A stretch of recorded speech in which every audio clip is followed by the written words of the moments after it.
Hello, everyone. You're listening to Psychology Outside the Box. My name is Dr. Flower. I have a PhD in psychology, so I'm not a wannabe or a knockoff. I've been teaching college and university courses for 20 years. Psychology is a vast field that connects to many things in your life. If you have a curious mind, you're definitely in the right place. So sit back and enjoy the ride. What's the difference between a dream, a hallucination, and the real world? Sometimes there's no difference at all. They may be exactly the same as far as your brain is concerned. A few hundred years ago, hallucinations might have been linked to the influence of God or perhaps ghosts or evil spirits. Nowadays, scientists believe that hallucinations are the result of unusual brain activity. Some hallucinations can be enjoyable or comforting, while others may be scary or disturbing. The nature of reality has been debated by philosophers and scientists for thousands of years. Some people have recently suggested that we are living in a video game and that everything around us is really just part of a simulation. This idea seems reasonably close to the movie The Matrix, which is a favorite of mine. I'm not trying to settle the nature of reality issue today. My goal is to expand your ideas and thinking in this area just a little bit. I say just a little bit because I don't want to overload your brain and have it explode. Strangely enough, there is a condition called exploding head syndrome. It sounds like something out of a horror movie, but it's actually a real thing. It is classified as a sleep disorder. People who experience exploding head syndrome feel as if they've been awakened by a loud noise, such as a thunderclap.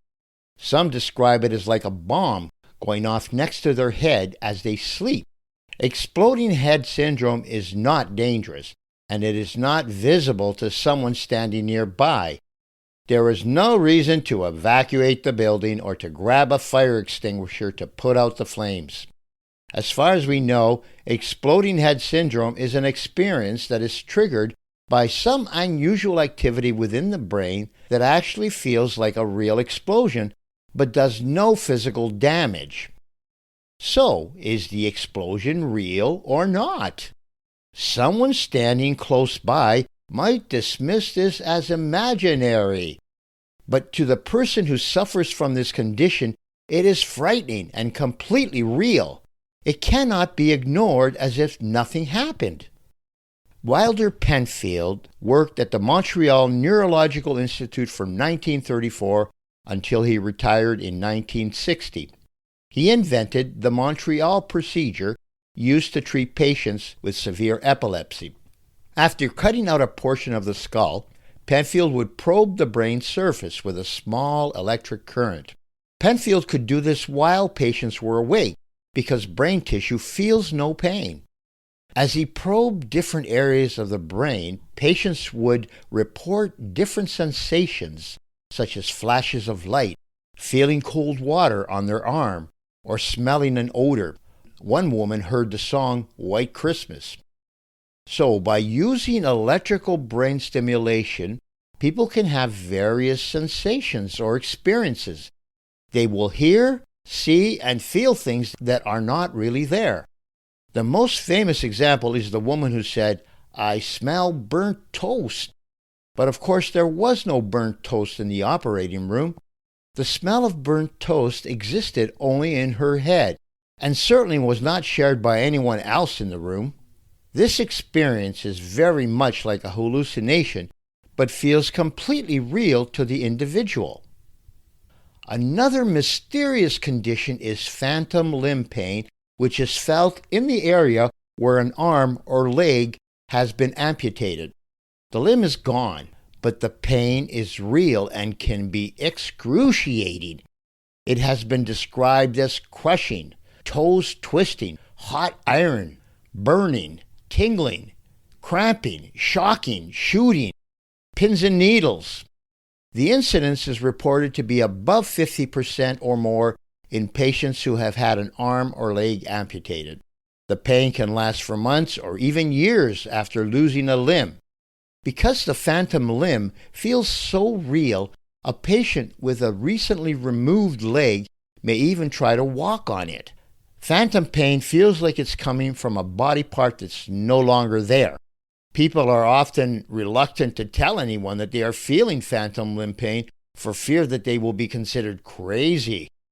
Obviously, the missing limb is not really causing the pain since it has been removed. Some believe it is the nerve endings near the amputation site, sending signals, while others believe it is signals coming from the spinal cord or even inside the brain itself. People suffering from phantom limb pain do not have a mental illness. We accept the pain is real, even though there is no external source that is causing the pain. Our brain is working 24/7 and never takes a break. Even when we sleep, our brain turns to thoughts and images we call dreaming. Everybody dreams a few times each night, although we often do not remember. Yes, even you have dreams. There are several stages of sleep, including deep sleep, and also something called REM sleep, that's REM, which is when most but not all of our dreams occur. During dreams, the brain is very active and closely resembles a brain that is processing information when fully awake. Like hallucinations, dreams involve seeing, hearing, or touching things that aren't really there, but seem real at the time of the dream. Some dreams may be pleasant, such as shopping with friends, and others may be scary, such as being chased by zombies. Emotions in our dreams, such as fear, can be just as strong as in real life.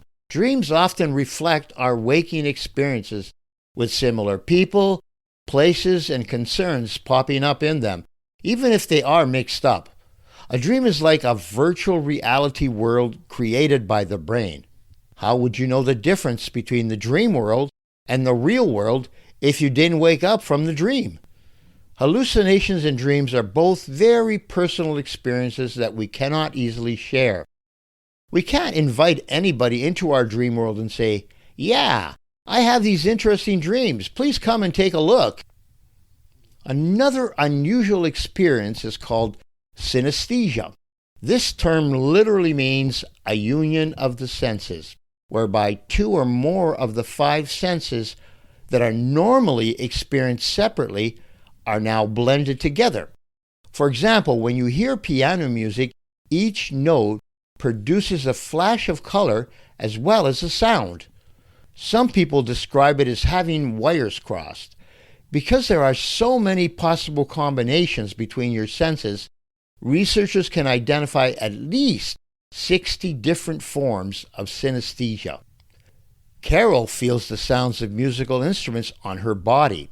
The sound of a guitar brushes softly against her ankles, and she feels violins on her face. Other synesthetes may have a sensation of orange when a car honks, or green at the sound of a bird chirping. Music makes the prettiest colors. Composers with synesthesia often see colors associated with specific musical notes, or may hear music and see shapes instead. All of the notes and chords have different colors. Some synesthetes hear, smell, taste, or feel pain in color. Others taste shapes or words, so that when someone says the word month, it tastes like Granny Smith apples. And still others perceive numbers, letters, or words in color. For example, one might always experience R or 2 as red, or N and 8 as blue, and so on. It stays the same over time. If you see the letter A in green today, you'll see it in green 10 years from now. Synesthesia isn't a disease or disorder. It will not harm your health, and it doesn't mean you're mentally ill. Scientists aren't sure, but they think people with synesthesia are just wired differently from the rest of us. Several brain disorders can also trigger hallucinations. Hallucinations are most common with Lewy body dementia, but can also occur with Parkinson's and Alzheimer's. The majority of people with Lewy body dementia have visual hallucinations. Lewy bodies are clumps of abnormal protein particles that build up in the brain. We rarely know if a living patient has Lewy bodies for sure. It's not until an autopsy that they can be seen. Lewy body dementia is the disease that actor and comedian Robin Williams was suffering from when he died by suicide in 2014. Although this was not determined until after his death, the coroner's report found one of the worst cases ever of this disease. Although not alone, his case was very extreme. A man named Richard has Lewy body dementia. Here are examples of what Richard has experienced, as recorded from his own words by his wife Ava. Occasionally people come in the house at night, but they go away when we turn on the lights. The plants on the south balcony turned into little children again. Today they are musicians and they played for everyone down below. People dance to their music. There are commandos that practice war in the trees. Today Richard has forgotten my name and his name too. My name? How would I ever know that, he says, baffled by the thought of it. You're making this up, I say. No, says Richard, that would be immature. Ava asks, why are you so blue today? Richard responds, I tried to get orange, but it wasn't available. The 1988 movie titled Field of Dreams is considered one of the most inspirational movies of all time. It follows Ray Kinsella, played by Kevin Costner, and his family as he builds a baseball field on his Iowa cornfield after hearing voices.